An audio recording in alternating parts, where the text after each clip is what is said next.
同学们好，我的名字是 XX My name is XX កន្លែងទៅនេះកូនពេញឈ្មោះខ្លួនឯងណាឈ្មោះរបស់ខ្ញុំគឺ XX នេះចង់និយាយថាយើងពេញឈ្មោះយើងឈ្មោះយើងដាក់អានឹងមក我今年20岁了25岁了 I am 25 years old ខ្ញុំមានអាយុ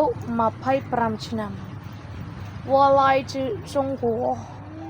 I come from China ខ្ញុំមកពីប្រទេសចិន我喜欢看书 I like reading ខ្ញុំចូលចិត្តអានសៀវភៅ我学习中文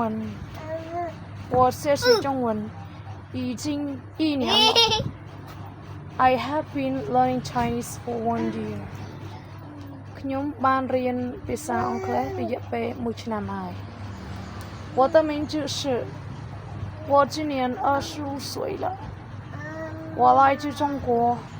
我喜欢看书我学习中文已经1年了